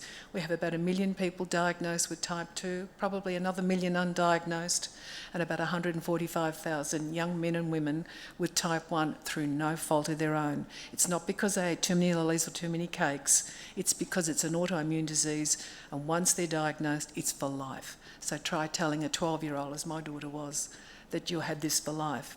It wasn't a case of taking a few tablets. It was forever. And then she relied on insulin to keep her alive. This personal experience has set me on a quest to raise public awareness and funding for type 1. My daughter, who had quite exceptional artistic talents, achieved significant success in her life. Her father, unfortunately, was killed in a tragic accident, and she decided she'd go to the United States and complete her master's degree at Temple University. Unbeknown to me, she masked a lot of that from me, her sickness from me, until I received that phone call to say her kidneys were failing. But Danielle was a very, very good student. She worked extremely hard. She never took no for an answer, and I was so proud of her. When I walked in here tonight and saw all these young graduates, it brought back memories of the dream that she had, and I want you all to continue with your dream, to be the best that you possibly can. She would have turned 47 this year, in November this year, and her death over more than a decade ago has only increased my determination to find a cure. So this occasion, this wonderful occasion and award, is as much for Danielle and honouring her life as it is for me. That's why I was so delighted last weekend when the Turnbull government announced more than $54 million in funding for technology that subsidises the cost of monitoring blood glucose levels remotely for children and young adults with diabetes. A lot of our children go to bed at night not knowing that they're going to wake up in the morning because their blood sugar drops so low, and they go into a coma and they die. It will save Australian lives and make a difference to so many Australian children. And it's part of my motivation for standing up for causes and individuals that I just believe deserve a fair go. You may have heard of the champion sprinter, Melissa Breen. After all, she's the fastest Australian sprinter, 100-metre sprinter in this country. She should be talked about. She should be on the back and front pages of the newspaper. After all, she did run the fastest 100-metre. It's for that reason that I supported her. I read about her in a newspaper article. Her mega funding was cut by Athletics Australia. I don't want to go into the politics, but it was cut. The money that she was being allocated would probably pay for the brakes and tyres on my car for 1 year. So that's another reason why I support scholarships, a range of scholarships and programs that help women participate at the highest levels in the sporting world, and particularly in medical research. In my role as chairman of St Vincent's Institute Foundation, I've spent a lot of time with their scientists and researchers and gained an understanding of some of the unique challenges that they face with the constant pressure of applying for grants, government grants, juggling work-life balance and finding cures for the chronic diseases that all of us face. And I'm sure there's not a person in this room tonight that hasn't faced that, or their family or colleague or friend. And we need these cures. One of the many pressures that many women in research must deal with is raising a family while pursuing a scientific career. Maternity leave has come a long way since I was a young mum back in the 60s, bringing up my daughter, paying contractors, dealing with some very colourful characters, and running the family building and construction business. However, science and research is almost unique among the professions that it's quite difficult to have a baby and go on maternity leave whilst in the middle of a project. The Susan Alberti and Medical Research Award began in 2013 and funds an assistant to help continue important research whilst a scientist is on maternity leave. Just a fortnight ago, I awarded the 4th scholarship. The young woman, I think she was due to have the baby that day. I was so worried that we would have to have a midwife in the room, but she managed to get through the ceremony and she's now gone off to have her second child, knowing that there's a research assistant continuing her work. When she comes back, she slots back into her job and her research continues. I'm not a feminist in the popular sense, but I believe that football at all its levels gains its strength, its community involvement and its enduring success from the support and participation from the network of mothers, sisters and partners who work most often behind the scenes.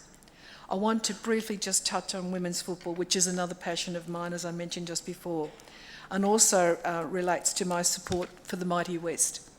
At the Western Bulldogs, we're extremely proud that 50% of our members are females, with nearly half of our cheer squad are women. And of course, we have 3 female board members on the board, more than any other club in the AFL. Probably you don't know, but I used to be in the cheer squad, and I think I must be the only director in the AFL who's come from a cheer squad. So I know what it's like to sit out there in the freezing cold with my brother. I did when I was a kid, the thirds, the seconds and the firsts, tear up telephone books, use the floggers, so I know exactly what it's like out there. And when I do go to the football now, whilst the lunch is rather lovely, the first thing I do is look for my seats because that's what I'm there for, to see the game. The club also, the Western Bulldogs also plays a very big role in supporting the Victorian Women's Football League. I support financially and through my public profile many of these initiatives in their start-up phases before they attract sponsors and resources. One such example is the annual exhibition match between 2 all-female teams, one representing the Western Bulldogs and the other the Melbourne Football Club, which has now been up and running for 3 years. The AFL estimates between 5,000 and 10,000 fans attend the games, which are held as curtain raiser to the clashes between the 2 senior men's games. I did suggest to Gilla McLaughlin that the men become the curtain raiser and the girls become the main, but that didn't go down too well, so I thought I'd better change the subject pretty quickly. So as a young girl, I could only dream of being able to run onto the MCG. I used to beat my brother across the oval to get into the centre, to be there first. I used to jump the fence before the siren went off, so he didn't get there before me, but that was always a game Richard, you and I played to get to the centre of the MCG or the Whitten Oval or the Western Oval. Finally, after many years of behind-the-scenes lobbying from me and many other fabulous people, we secured the annual event and the dreams of young female footballers are finally becoming a reality. My foundation was the inaugural sponsor of the competition and will continue to play an important role in supporting the National Women's League competition. It's now up to all of us to take things to the next level. Nationally, I'm pleased that the AFL have brought forward their timetable for a new Women's Football League. The inaugural Women's Football League will kick off with a 2-month season in February and March of next year.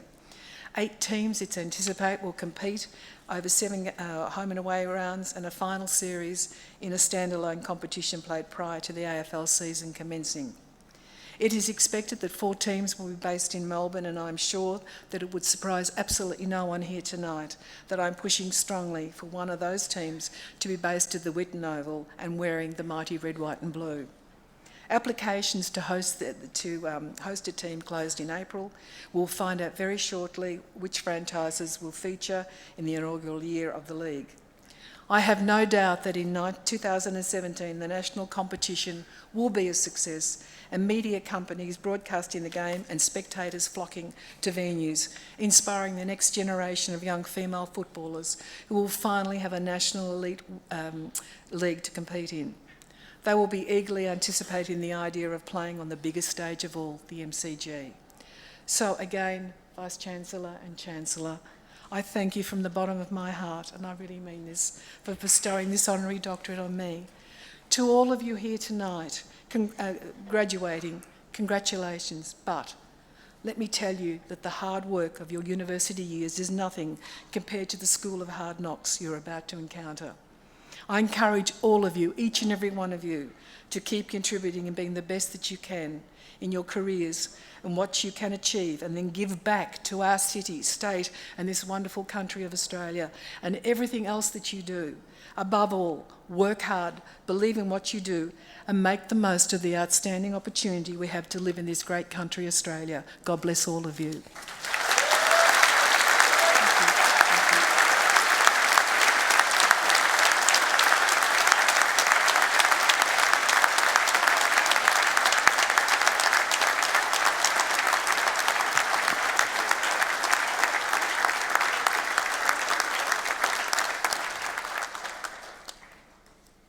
Thank you, Dr. Alberti, and congratulations. I now again invite Anik Mataya, who graduated with the Bachelor of Exercise Science and Human Movement and the Bachelor of Psychological Studies, to speak on behalf of the graduates.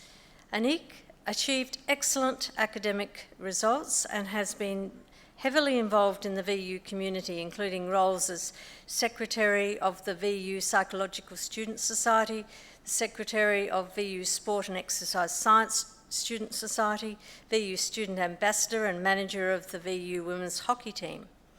She's a passionate rugby union supporter who loves to travel. In 2014, Anik completed a summer program in sports psychology at Cornell University in New York, an Ivy League institute.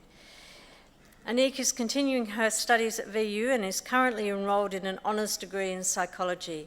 She would like to pursue further studies in neuropsychology. Please welcome Anik Mataya.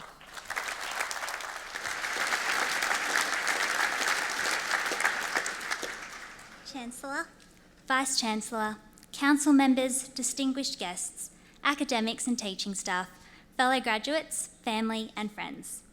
It's an honour to give the valedictory address on behalf of today's graduating class. When I was first asked, my initial reaction was definitely one of excitement, but then it dawned on me that encapsulating the diverse experiences of students from both the College of Sport and Exercise Science and also from the College of Health and Biomedicine would not be a simple task. We all have such different reasons for deciding to come to university in the first place. Whether you came to VU straight out of high school, from the workforce, while raising a family, to continue with further study, look for a career change, or purely for the enjoyment of learning something new. What we have in common is that we all wanted to build our skills, enhance ourselves, and gain new opportunities. I'm one of those really goal-oriented people, the kind with a 5-year plan and a 10-year plan as well. So when I first came to VU, straight out of high school, I thought I knew exactly what career I wanted, and I was so sure of how I could get there. How wrong I was. If I could only go back to 17-year-old me, I would tell her that she could not possibly imagine all the opportunities that lie ahead and all the doors that she could open at VU. Through my course, my eyes have been opened to a whole new range of career paths and also my own strengths. This enlightening experience is due to the insightful and encouraging teaching staff and the thought-provoking and innovative units. VU has enabled me to think with greater flexibility about what I would like for my future. And I'm sure that my experience isn't uncommon. I know many of you here today have discovered new passions as a result of your time at VU. Even as graduates, we still have so much more to learn, and no doubt we'll find more areas of interest in the future as well, which is more than okay. It means that throughout our degrees, we've not only gained knowledge in our area of study, but also hopefully learnt a little bit more about ourselves and what we love along the way. And for that, we have so many more people to thank. Firstly, to the wonderful academics and teaching staff who have both guided and challenged us. In my experience, your door has always been open, which speaks volumes about the close-knit community that VU has established for its staff and students. Thank you also to all the university staff and services who continually work to make life at VU about more than just academics and the campuses more than just simply learning spaces. To our amazing family and friends who have been and continue to be our pillars of strength. We definitely would not be standing here without you today. Thank you for your unwavering encouragement, your love and your patience, especially during exam periods when our stress levels peaked and we were most likely not very much fun to be around at all. And finally, to my fellow graduating students, Together we have faced the daily challenges of university life. We have survived countless caffeine-fueled cramming sessions. We've attempted to find some kind of balance between work, study, finding a social life and also some sleep. And we've discovered that the two best feelings in the whole entire world are when your friend tells you that they haven't started the assignment either, or when you realise that there's a free sausage sizzle in the campus courtyard. I'm so grateful to have spent the last few years being surrounded by such an incredible bunch of people. It's our friendships at university which have made this journey even more memorable and enjoyable.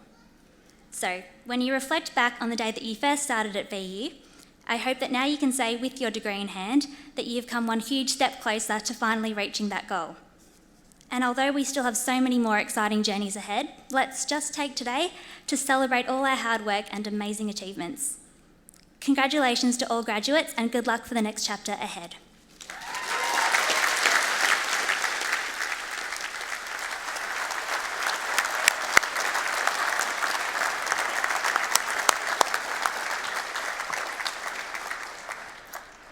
Thank you, Anik, for your very wise words and for speaking on behalf of all the students here tonight. Thank you. I now invite the Vice-Chancellor, Professor Peter Dawkins, to read the charge to our new graduates.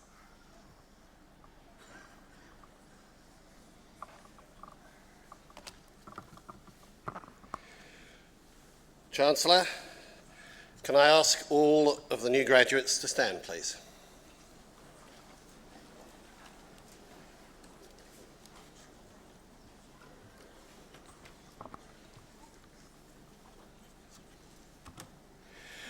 I charge you as graduates of Victoria University to uphold our commitment to excellence in the way you use your knowledge, skills and capabilities in your chosen occupations and industries and in your further studies. To engagement by the way you use your knowledge, skills and capabilities for the benefit of local and global communities. And access, along with equity and respect, by the way you connect with people from diverse countries, cultures, socioeconomic and educational backgrounds. Let it be known that you are now a graduate of Victoria University, defined by a commitment to excellence, engagement and access in everything that you do. I charge you to make a difference to the world by modelling these values and behaviours and by being courageous in the way you play your part in solving problems in your work and in the broader community. Please be seated.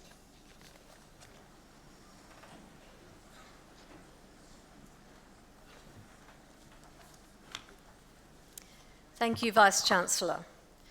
I would now like to invite our Chancellor, Mr. George Pappas, AO, to speak to you. Thank you very much.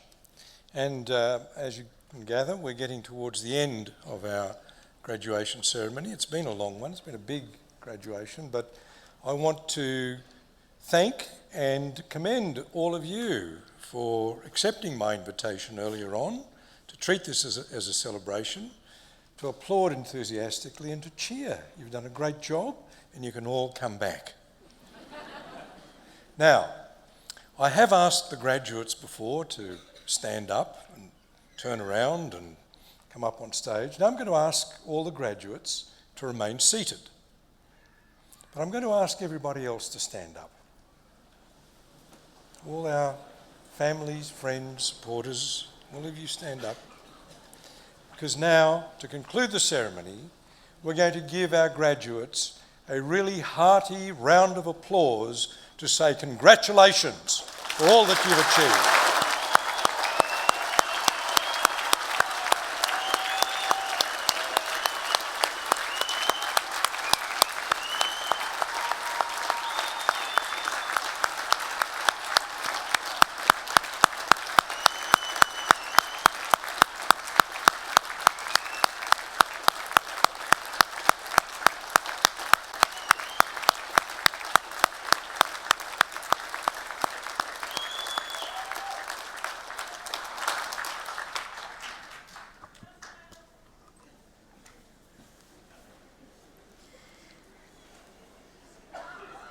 Chancellor, That brings to a close the formal proceedings of this graduation ceremony.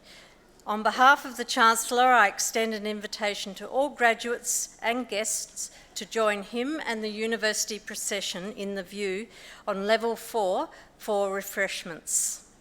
For safety reasons, I ask guests to remain in their places until the university procession and the new graduates have left the atrium. Guests will then be invited to leave once the procession and all graduates have departed. Now, would everyone please stand?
It might seem crazy what I'm about to say. Sunshine, she's here, you can take a break.